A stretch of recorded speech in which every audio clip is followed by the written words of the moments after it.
Chief justice قاضی فائز عیسیٰ آج retire ہو جائیں گے۔ سبکدوش چیف جسٹس کے اعزاز میں الوداعی فل کورٹ ریفرنس ہو سکتا ہے بے پناہ فیصلے غلط کیے ہوں، چیف جسٹس کا خطاب۔ جسٹس منصور علی شاہ، جسٹس منیب اختر، جسٹس عائشہ ملک، جسٹس ملک شہزاد، جسٹس شاہد وحید اور جسٹس اطہر من اللہ نے فل کورٹ ریفرنس میں شرکت نہیں کی۔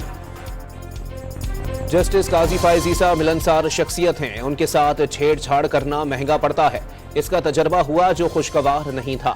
نامزد چیف جسٹس جسٹس یحییٰ آفریدی کا فل کورٹ ریفرنس سے خطاب۔ الیکشن 2024 کے لیے چیف جسٹس قاضی فائز عیسیٰ کا کردار ناقابل فراموش ہے۔ فل کورٹ ریفرنس میں اٹارنی جنرل کا چیف جسٹس کو خراج تحسین۔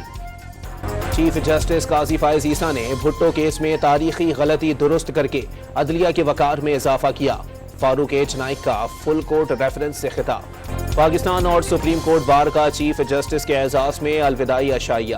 جسٹس یحییٰ آفریدی کو سمجھ نہیں سکے، ان کا لیول بہت اوپر ہے، چیف جسٹس قاضی فائز عیسیٰ کا تقریب سے خطاب۔ پارلیمانی کمیٹی کی جانب سے نامزد پہلے چیف جسٹس یحییٰ آفریدی کل عہدہ سنبھالیں گے۔ آصف علی زرداری نئے چیف جسٹس سے حلف لیں گے۔ بشرا بی بی کی طبیعت ناساز، انفیکشن کی وجہ سے کان سے خون آ رہا ہے۔ سابق خاتون اول کے آج مزید ٹیسٹ ہوں گے، ترجمان مشال یوسفزئی کا دعویٰ۔ بانی پی ٹی آئی کی بہنوں عظما خان اور علیمہ خان کی رہائی کی روپکار جاری کر دی گئی۔ اہل خانہ استقبال کے لیے جہلم جیل کے باہر پہنچ گئے۔ بجلی کی مجموعی قیمت میں کمی آئے گی، وزیر توانائی آج قوم کو خوشخبری دیں گے۔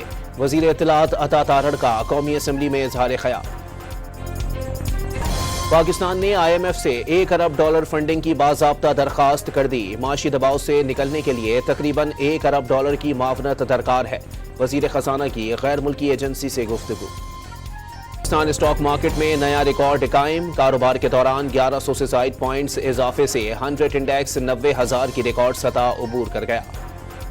قومی اسمبلی میں یوم سیاہ کشمیر کے حوالے سے متفقہ قرارداد منظور، مقبوضہ کشمیر کی حیثیت تبدیل کرنے کی کوشش کو مسترد کر دیا۔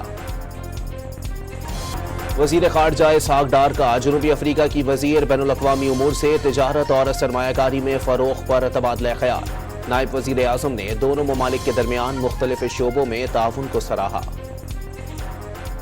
اور پنڈی ٹیسٹ میں انگلینڈ کے خلاف پاکستان کو مشکلات، 7 بیٹسمین پویلین لوٹ گئے، سعود شکیل کی ذمہ دارانہ بیٹنگ۔